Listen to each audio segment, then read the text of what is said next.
Welcome to Rock the Life, a podcast for fans by fans. I'm Katya, and that's Amy. And I am going to, this is actually a perfect reaction to the episode that we have today. We have Best. none other than Erik Grönwall. Oh my gosh. Amy, let's name this man's talents. The GOAT. Oh my gosh. An incredible musician. He can, Heat, Skid Row, what he's doing on YouTube. He can cover Whitney Houston. He can cover anyone. He has written a book that inspires people. He has the podcast that's inspiring people. And we will go into the other projects that he's working on. This man is incredible. Yeah. And obviously, incredible interview. I can't wait for you to hear it. You can tell that we've already recorded it. We're going back and doing our intro, which is why we're all giggly and laughing our heads off just at how great it was. So you guys, don't forget to like and subscribe. You're really going to love this episode. It might even get you talking. So here's Erik. Erik, it's so good to see you. Hey. Thanks for coming on the show. Good to see you. What's up? Well, welcome. Well, I'm going to ask, how are you doing? I'm good. Thank you. I'm home in Sweden, and it's cold and dark outside. It's been cold and dark for a couple of months now, so I'm pretty sick of that. But other than that, I'm great. How are you guys? And I was actually thinking about you today because I am in Italy, and it was beautiful blue skies. A little cold, but I was like, oh, it's not like this in Sweden. No, it's not like that here. Well, it was actually we had some sun a couple of days ago. Okay, there you go. That's very rare this time of the year. Well, you are certainly keeping busy. We've been trying to follow everything that you're doing. There is the book that's come out. There is a podcast. You have your Discord. You have music that you're putting out on the internet. How is 2025 going? What more are you going to add this year? Well, it's funny because I told my wife last year when I stopped touring for a while, she was like, "Now you should just take 6 months and do nothing." I was like, yeah, sure, I should do that. And then, the book happened, and then I started recording, and then, it's just that I enjoy what I do, and I don't think my brain ever shuts up. So it's just like I want to try so many things. I have so many ideas I want to do, and as long as it's fun, it's also not stressful. It's just fun. So. But I will say this: I did enjoy Christmas, and I did enjoy having some time off. I'm still taking January off to just, not entirely, but a little bit more than. You're not traveling.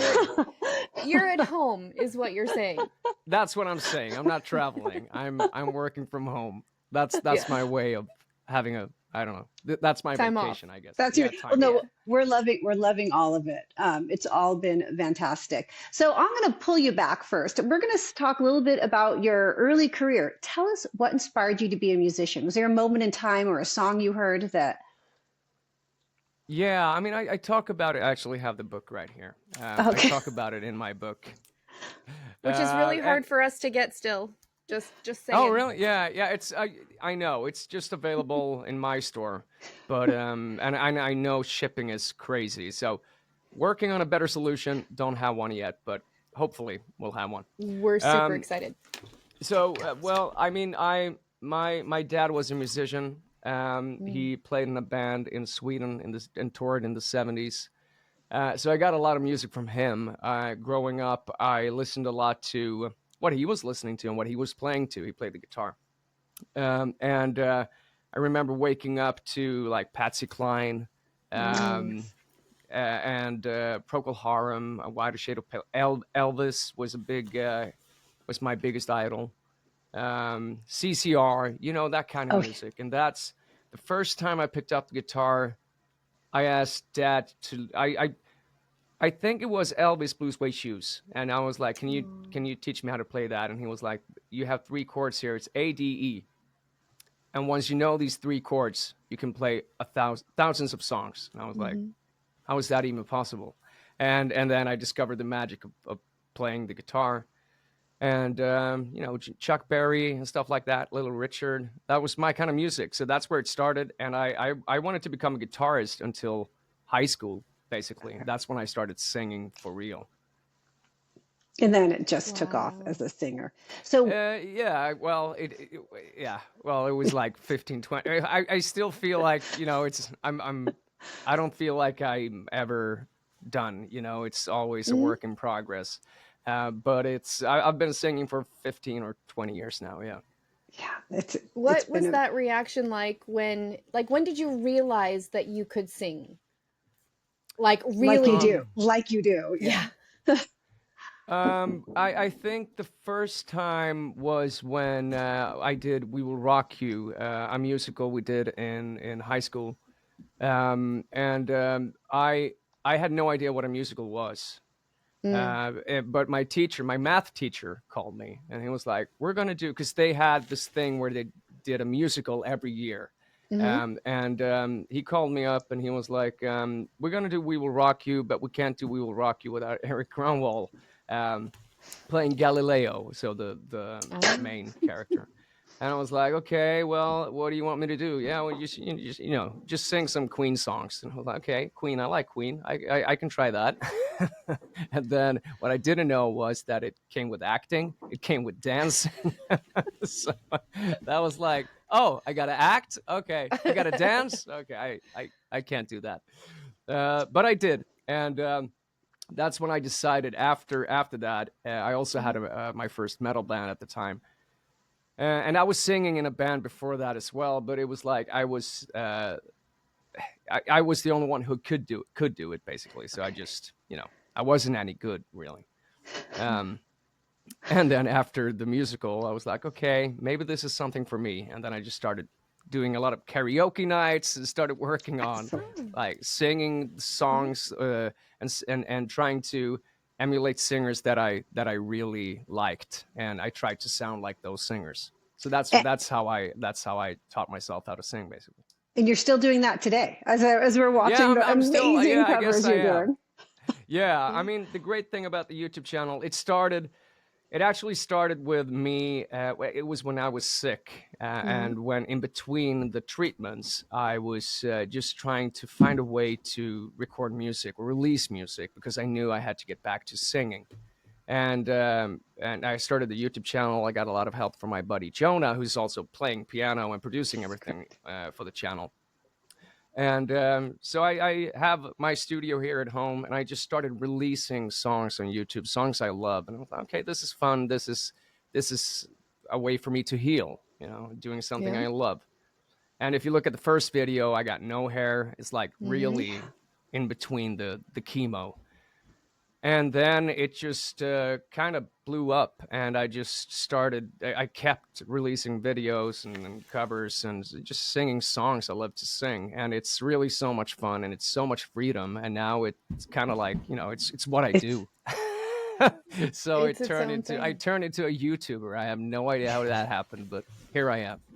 I'm gonna tell you something. I have been playing like the Old Holy Night that you sang. I play it for my family, and they were literally like chills. I mean, we cannot. Mm. It has been the song. Each one song you release has been just amazing, and I've been blaring it through the house and in the car, and it is amazing. Well, okay, Thank you so so much. Thank you. it has been. I love it.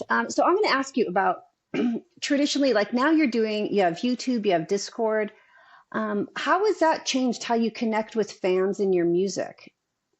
Oh, it's a game changer. I mean, I can connect. I'm constantly, pretty much constantly connected to my fans now, and it's like a family in a way. I call it the Gronwall Power Crew. I Mm-hmm. have this community on YouTube, and I have a Discord server where everybody is active, pretty much 24/7. People from all over the world, and we talk pretty much. I try to be there every day, but sometimes it's hard. But you know, we're pretty much connected constantly, and it's so powerful. You know, I never thought that I would be able to create something like that together with Yeah. my fans, and and it's a beautiful thing, and it's very like we support each other, and you know, I do live streams. It's easier than ever to connect with your fans, and there's so many tools out there, and I can't believe, maybe I'm ignorant here, but it feels like a lot of artists are missing out on the opportunity, and more artists should really do this. So yeah, I love it, and I'm so blessed to It have is so many amazing. It's great supporters, you know. it's one of Yeah, the most what amazing I channels. it is, and one of the things that I really, really love about it, and I think you're right, it's an underrated aspect of it, because Erik, you have fans that are so wholeheartedly like dedicated. And I'm going to tell you really quickly. So we've had a couple of three actually of Oh, people in your three? Really? Discord channel Okay. on our show. Two of them have not aired, so we'll just let you know that. But Manuela's episode is actually coming out tomorrow. Ah. I'm Oh, working on wow. that now. Yeah. And then but Brenda's episode where she talked about Skid Row, you were a big chunk of her story, and to date that is our highest viewed episode on Oh, YouTube. really? Yeah. Wow, that's amazing. That's And I incredible. think that's your fans right there. So Well, yeah, I mean, they're extremely supportive, extremely powerful, and we have something very beautiful here, a beautiful I think connection, so. and it's real. It's very, it's definitely, so amazing. yeah, Well, authentic. I want to talk more about that, but I also want to get back to you. So you growing up as, as a musician, how was your interactions with other musicians? Do you have a particular moment of a musician you met that affected you? Oh yeah, absolutely. I mean, the first concert I was, I think I was around 16, and I went to this concert with the singer of Roxette. You know Roxette, Yeah. the Swedish band, and he did a solo, excuse me, a solo tour. Per Gessle is his name, and I was like, I want to do what he does. I want that guitar. You know, it was just my like that first moment. I really had this is what I want to do, that kind of moment. But then it was definitely when I met Joey Tempest for the first time, Hmm. and he actually wrote the foreword for my book, That's which so is awesome. incredible. But Joey Tempest of Europe. He's been a great Yes. supporter. It's not like we haven't stayed in touch, or it's not like we're hanging out or anything. But he's been supporting me every now and then during my whole career. And he wrote a song for my first solo album. It's called "Take Me On." It's still one of my favorites. I met him for the first time in an elevator, and we were on our way to the Grammy Awards in Stockholm, Sweden, and my song, my Idol winning song, was nominated, and he was nominated for something probably, and I just that's probably one of the few times I've been starstruck. I was in that elevator with him, his wife, and I don't even. I think I lost the ability to speak. You know, it was. How Yeah. old were you? I was. It was after Idol, so I was 2021. 2021. Yeah, Yeah. 2021, something like that. And this was after we had worked together. Well, worked together. He wrote a song for the album, so and we were on the same management. But it was just such. You know, he grew up about 20 minutes from here, where I live and where I grew up, and what he did and his band did, Europe did, was to prove that even if you come from a small country like Sweden, it's actually as big as London population wise. You know, you can still make it Make it. internationally. ABBA did the same thing, but Europe is one of the biggest acts we've ever had here. So that was Yeah. obviously an incredible experience for me, and having him write the foreword is such an honor. That no, That's again, awesome. Europe has been one of our like favorite bands too. So that is Yeah, Oh, really? yeah. absolutely, Okay, And yeah, cool, cool. absolutely incredible. And I have to tell you, just super fast, my husband is a musician and has an entire Swedish playlist. So obviously he has Heat, he has Eclipse. There's a new one that he has been listening to like on repeat, and I forget the name.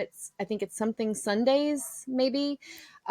Just on, and is chomping at the bit. It's kind of like Sweden has for him replaced some of those bucket list items. He's now like, we need to go to a festival or a show in Sweden and see all of these amazing bands that he just loves. And of course I take on that too, because he's blasting it everywhere. So that's great. Okay, You should go to Sweden Rock yeah, Festival. let's do it. That's on the list. Just go. When typically is Swedish? Is it Sweden Rock? Is that what it's called? It's Sweden Rock Festival. It's beginning of June, usually. Okay. Well, every year. Yeah, every year. Beginning of June. Yeah. Multiple days, I'm assuming. Yeah, 4 days, I think. Oh gosh. It's great. It's great. Oh my word. So many great bands every year, and they've been Amy, doing it for a long time. Another thing. Live Nation bought it a couple of years ago, but I still think they still do a good job. All right. Yep, that one's on the list. Yeah. So, Erik, I do have to ask you. So, you've played obviously in Swedish bands, the Keat, and or an American band, Skid Row. Differences in the bands or the outlook in touring and musicianship? Well, in terms of touring, I guess it's true what they say that Americans live to work and Europeans work to live. That's one truth. Somewhat, I guess. I mean, there's generally speaking. But also, I mean, when I was in Heat, we were pretty much the same age. We got we grew up with the same movies, same kind of music, 20 minutes from each other. I mean, the Heat guys grew up in the same town as Europe did. So, we had more in common in terms of culture, I guess. Absolutely. So that's the biggest difference. But then, tour. I love touring the States, and it was such a new experience for me. And like the American tour buses, nightliners, I love it. I love it. I actually got to see you. You did? I got to see. Yep, we went. Skid Row was at in Eugene, Oregon. I believe it was actually around Valentine's Day, because my husband teased me because I originally had on a pink jacket. He was like, "You're gonna die." He was like, "You can't wear pink to Skid Row." That's badass. And I ended up changing. I ended up in black. But Erik. Hold on there, Amy. Okay, so really quickly, let's just acknowledge the fact that without Sebastian Bach, Skid Row would not have been the Skid Row that we know and love. So before I say what I'm about to say, just know that we do love and appreciate Sebastian for what he gave to the band. All right, now you can hear the rest of the episode. Okay, I am not going to disparage anyone else, but I looked at my husband. There's people going to be mad at me for this, but I said, oh God, I might have to edit it out.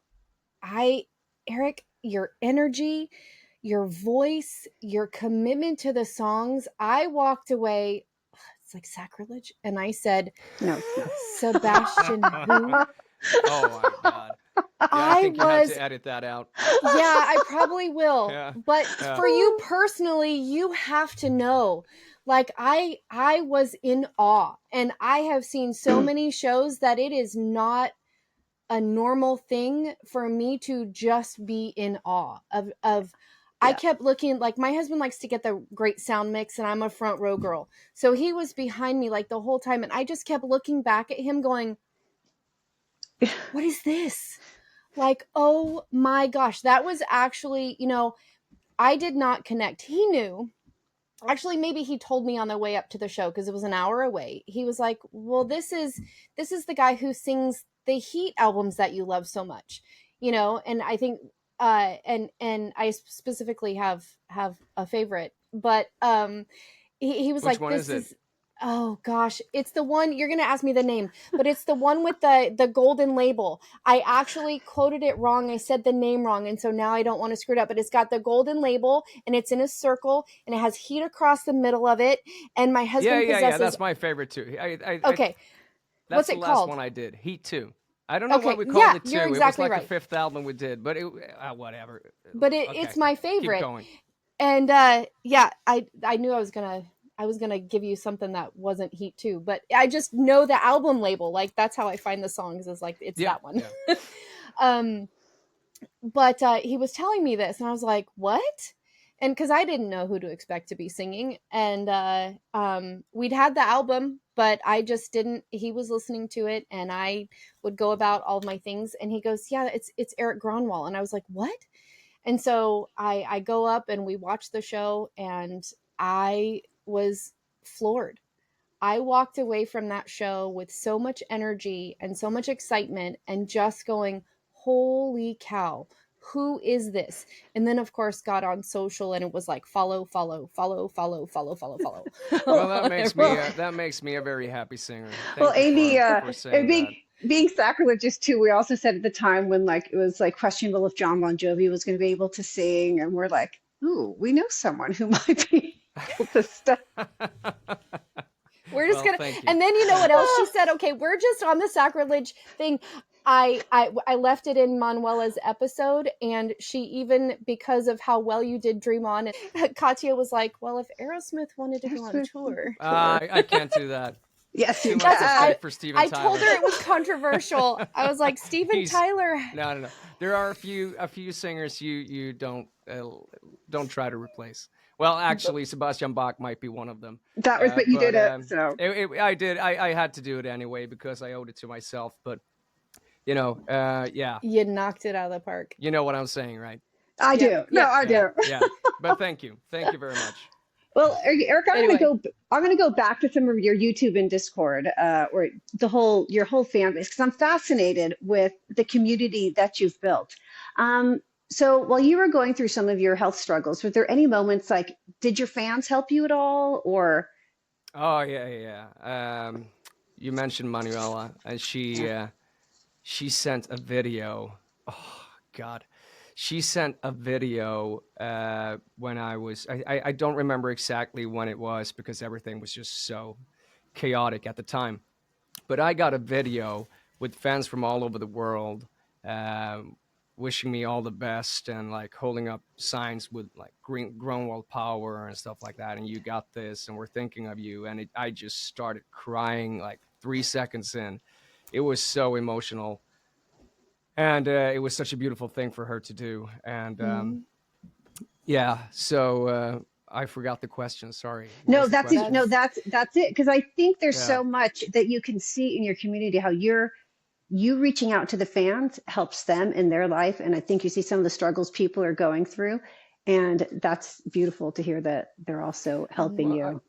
I think also I've been thinking a lot about this recently with AI and everything that's happening with AI. When like okay, musically, if you're in your car and you hear a song and you can't tell if it's AI or human, then I think the live experience is going to be even more valuable to us. Like going to a live show, hearing a false note here and there, and also the human connection, like connecting with each other. Everything that makes us human is we're gonna value that even more. I think. Just speculating here, but so I think it's even more important than ever to have a community. And I'm not just talking about the music industry, but having like a support group with your friends or whatever. Just get together a couple of nights or a month or whatever, and just talk about things, life, and what you're going through. And it's because I mean, there's so many people who are not feeling well today, like mentally, and it's really heartbreaking to hear some of the stories, and I think that's the most powerful thing about this community, because I get a lot of people who reached out to me on Instagram, and they tell me their stories, and cancer survivors, or especially with the podcast we're doing, Cancer Mentor, where we want to create a space for people. We want to help people mentally through their cancer journey. And obviously you hear a lot of stories.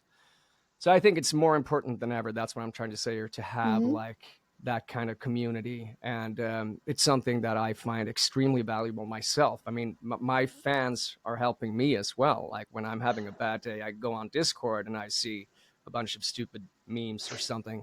I start laughing, it's great. It's great.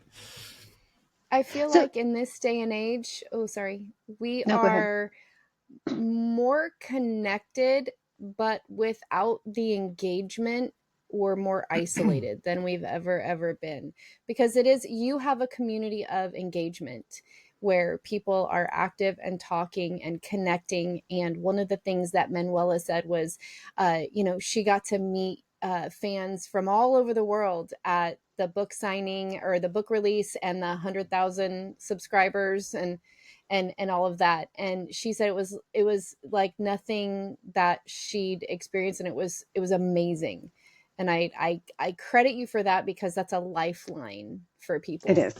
Truly. Well, thank you. Truly. Thank you so much. But it's also, I mean, it's a win-win, because it's also helping me, obviously. Yeah. I mean, I did not expect when I saw that YouTube offered like memberships, I was like, okay, I'm going to try this out. And I was like, if I have one member, then I'll be happy. And now we're 400 members and it's just growing. And I did not expect, I had no idea it would become what it is today. It's so much more powerful than I ever could have imagined.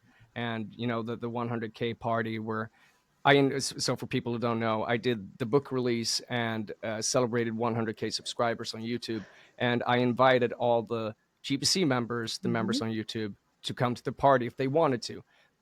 Obviously, they had to get flights, etc. Booked that themselves, but everybody was invited, and a lot of people showed up from everywhere: Japan, Australia. It was crazy. Austria, Germany, Belgium, Denmark, everywhere. The States. I mean, insane. We had people flying in from Las Vegas. It was That's awesome. Incredible. Yeah.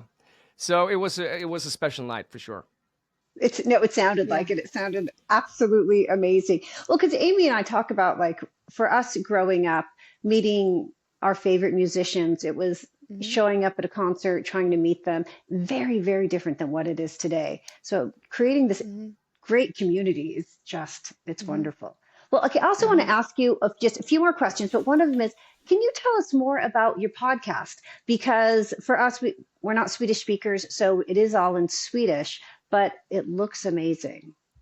So yeah, so the idea actually, it's called Cancer Mentor, and what I realized when I was at the hospital, and I'm speaking about the Swedish healthcare system now because that's the only perspective I have. It saved my life, and I will forever be grateful for that. But what I noticed was that it's not as good at handling the mental aspects of getting a cancer diagnosis. I mean, I have a lot of examples. We don't have to get into that, but like really bad examples of how I was treated at the hospital. And there's a lot of stuff going on in here when you get a diagnosis like that. So and then a couple of, like, after all the treatments, I had done my bone marrow transplant, and I was in an interview with a guy in South America.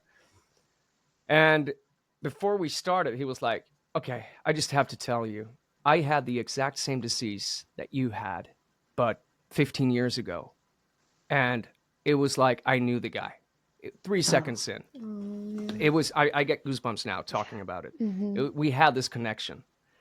Also, when I was sick, people reached out to me and was like, I had that same thing 15 years ago, or 10, 15 years ago. I'm stronger than ever today. Having people reach out to you when you're like down there, just almost giving up, ready to give up. You have people reach out to you and say, I'm stronger than ever today. That gave me so much hope. So that's what we're trying to do here. We're trying to fill that void in the healthcare system and create something where people can really support each other, like people who have experience with cancer, or and those people can help people who are going through it right now. So that's the idea, and we started with the podcast because we think that's a great tool and great way to reach out. to a lot of people. So we've been doing I think we've been doing like 40 episodes now, and it's growing and it's going great, and it seems like it's something that we need here. So and it's so It's fulfilling, so fulfilling. it's something we need here too. Actually, my daughter-in-law's mom is so a really really close to our family is fighting, and I think the mental aspect, her body doesn't feel good. She feels sick, she feels tired, but her mind is really tired of the struggle. And it's really hard, and I think having someone who's been there and come out the other side alongside just to kind of hold your hand and to pull you through it is it, it's life-giving and life Absolutely. affirming and could make a world of difference. I think that you would see cancer rates, survival rates begin to skyrocket if that could be something that when I saw that you got that donation recently, I was Yeah. like, I hope this grows beyond Sweden. I feel like we Yeah. need this beyond Sweden. And I can only speak for my community because maybe there's other outreaches in other places where other communities are doing this. But on a national level, on a diagnosis or something like that, there's not a lot of that happening going on. And it's needed. Absolutely, Yeah. it's Hmm. needed Yeah. worldwide. Yeah. Worldwide. Absolutely. Oh, Yeah. Like I said, it's hard sometimes. We interviewed someone recently who lost her.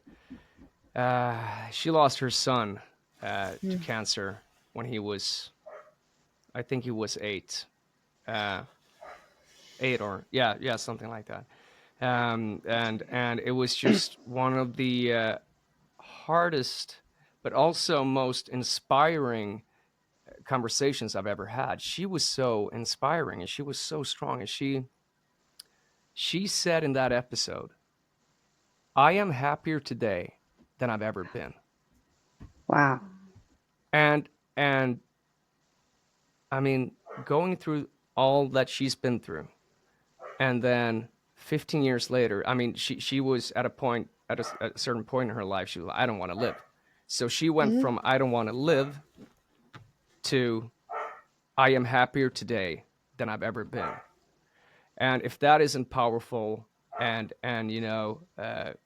makes you realize what the mind can do, then I don't know what will. Mhm. Because but it took her 10 to 15 years. 10 to 15. But that's, it is possible to grow into something like the best version of ourselves. I know it sounds Mm. No. like a cliche, but there is so much potential in the struggle, if we just know how to Mm. have the right tools and know how to and have someone to guide us, basically. Harness it. Um, yeah, I'm Yeah. also happier today than I've ever been, and it's not because everything that happened with Skid Row and I got to live my dream, and it's because I got so much perspective, and I Mm. get to live with that perspective, and I know my values, I know who I am, I know what I want, and it's just I know what matters to me, and I think that's happiness, Mm. That's success. That's Yeah, success too. That's Yeah. that's yeah. success.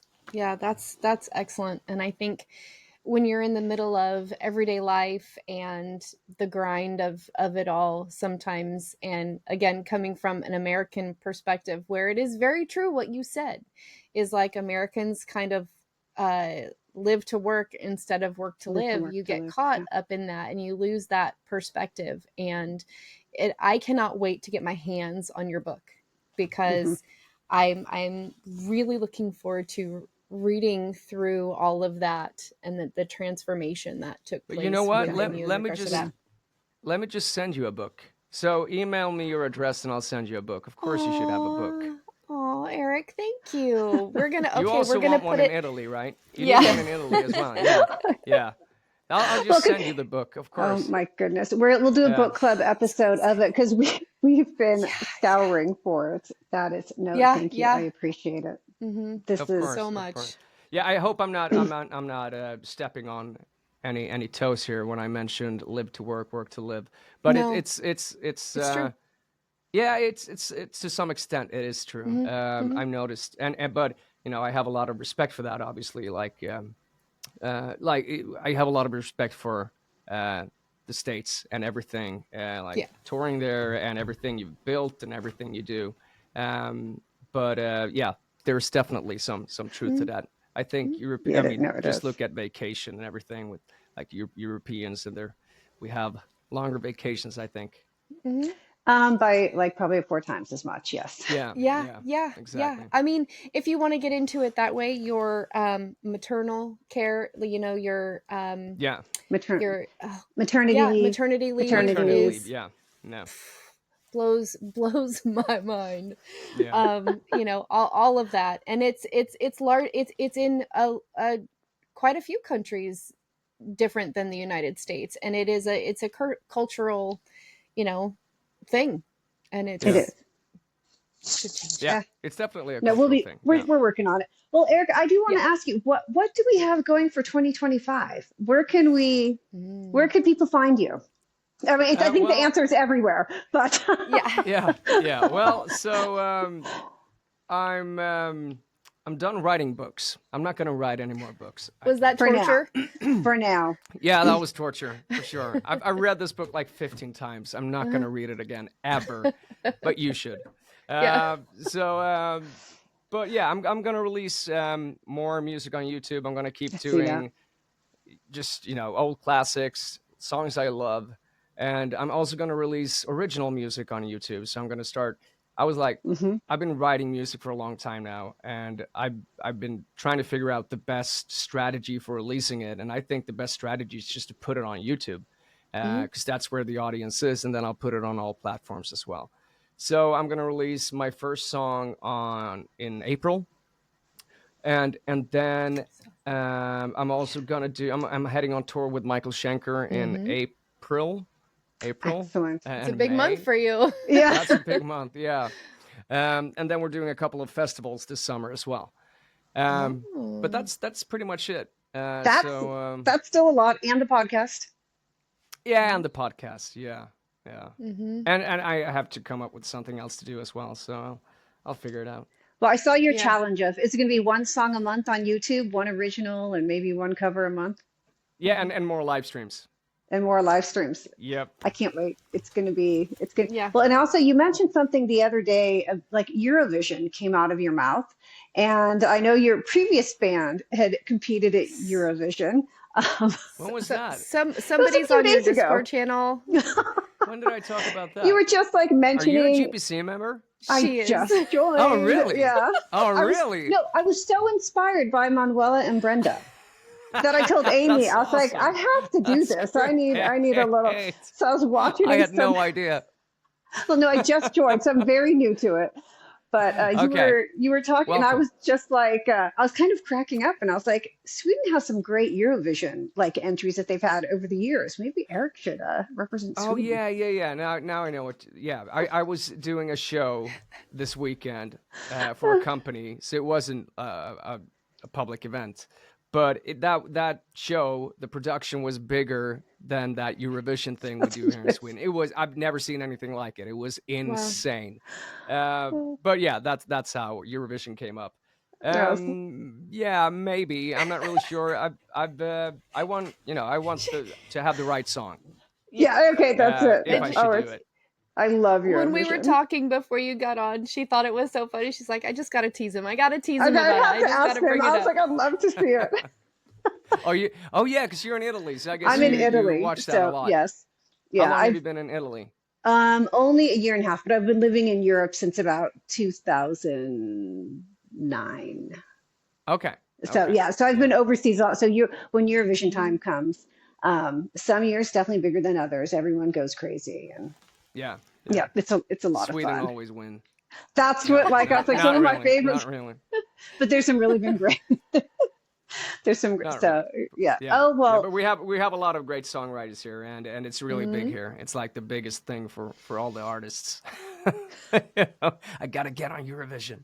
We call it the Melody Festival here, like the Melody Festival. Yeah. So Aim, you're gonna have to come out here. We're gonna have to do a Swedish rock festival. We're gonna have to go through Eurovision Song Contest parties. Yes. And you're just gonna have to experience this all. Yes. I really am. For I feel sure. like I'm missing out. Hey, it's my turn to miss out, Katya.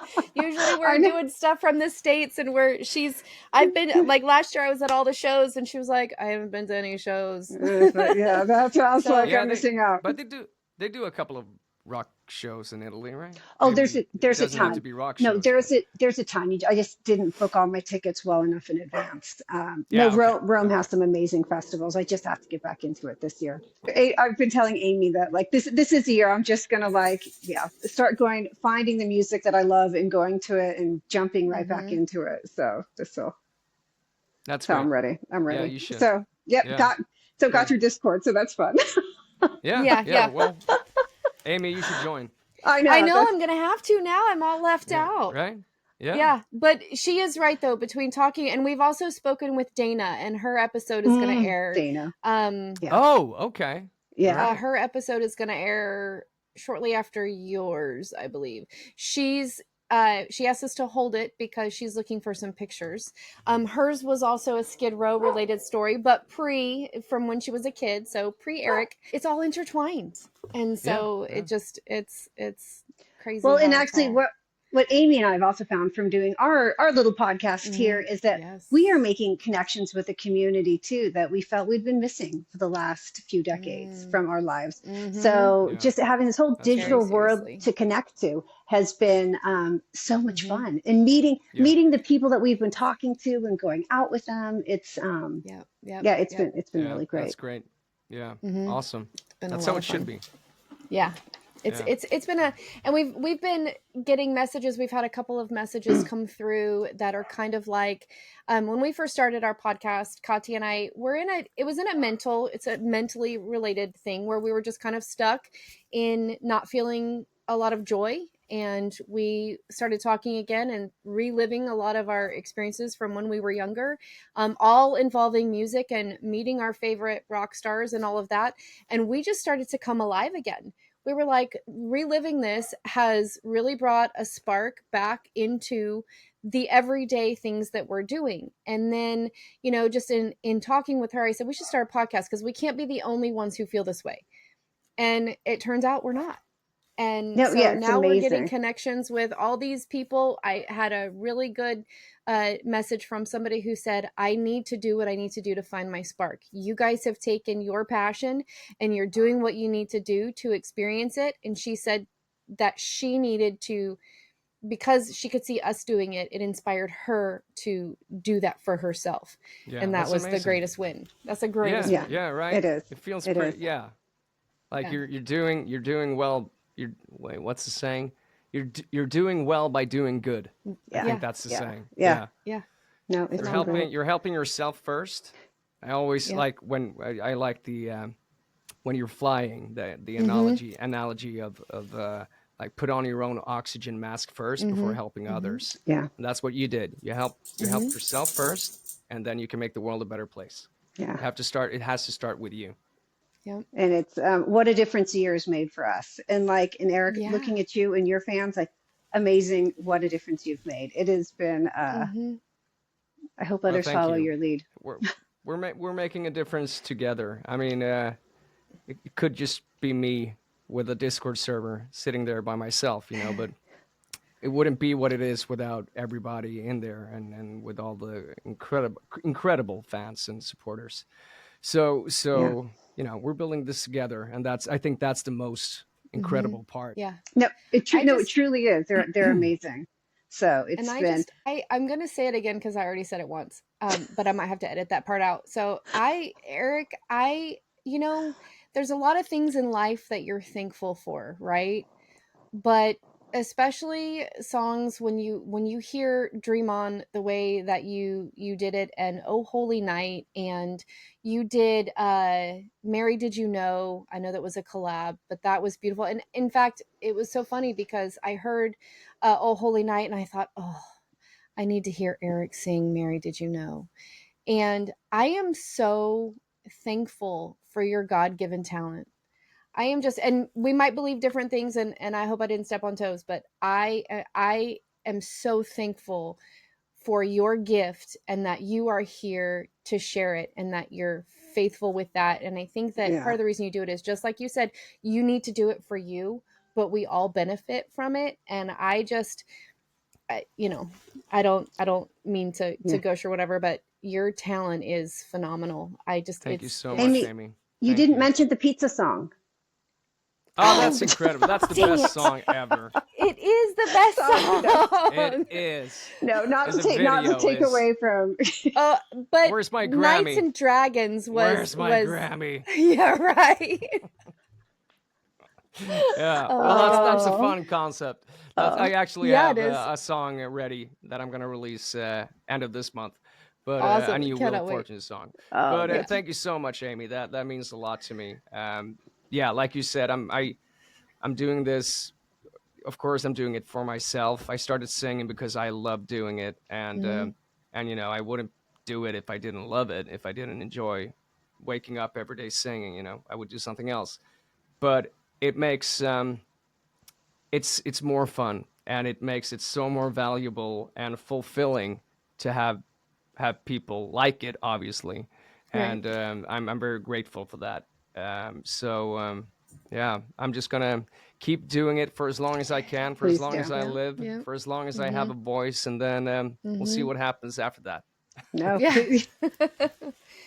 you'll have a journalism thing in your future with your podcast and stuff, so you'll be covered. Yeah, all right. That's great. Erik, thank you. Thank you. Well, This has been. Thank you for having me on. Yeah. We look forward to everything to come, and your community and everything that else is going on. It's going to be a great year. I'm looking forward to it. Yeah. I think so too. Yeah, day by day. It's, every day above ground is a good day. Yeah, amen to that. That's amen. True. Yeah. Okay, so this is what I'm hoping that we can do. So you've got most of your year kind of figured out, except for, well, you have the summer figured out. If there's something that comes about in the fall and you want to chat about it, or next January and you want to look at 2026, we'd love to have you back. We absolutely would love to have you back. Come back. This was really nice. That's awesome. Thank you so much for having me on. Amy, I have to give a big thank you to Erik Grönwall. Oh, my word. Amy, I also have to say a big thank you to all his dedicated fans on the YouTube and Discord. What they've said about him is true. Genuine, wonderful person. And, you know, if you've been watching the show for any length of time, you know that Brenda has talked about Erik. Manuela has talked about Erik. They've all said amazing things about Erik. They've all said you should try to get Erik on the show. So thank you to all of those ladies for encouraging us and helping us to reach out and connect. And just, this has been phenomenal. Like, I can't wait to have him back. Just amazing, you know, and again... What the actual fuck is happening? I'm keeping the other one in. I'm keeping one in. At least one. Oh my god.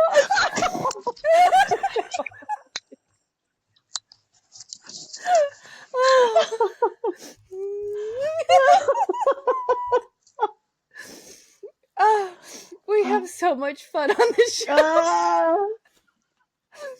Oh, I'm all red from laughing so hard. Okay. You guys come have fun with us. Seriously, if you have a story to tell, come on the show. I promise you're going to laugh. You know. Well, Amy, in some of these episodes like this one, I laugh and I cry. So half the time I'm wiping tears of happiness and half the time I'm just emotional from it was what we're hearing. Yeah, it was just, Beautiful. Gosh. It was amazing and great. And so make sure that, did I already say it? Now I don't even know where I am. Like and subscribe. Give us a follow. Our socials. So we're most active on Instagram, and you can find us at RockTheLife Girl on Instagram, Threads, and TikTok. And, you know, I'm super excited to read Erik's book. We do have the merch store, rtlmerch.com, if you happen to want a t-shirt like this. I'll sell it. What else? Oh gosh, we just look forward. So fun. Send us a message. Look forward to talking to you all and connecting with everyone. And seriously, we have so much fun. Let's have a Amy, one more thing. Don't Oh, yeah. forget. Don't forget. Rock the life. Rock the life. Love I you, love it so babes. much. Love you too. Talk to you later. Bye. Bye.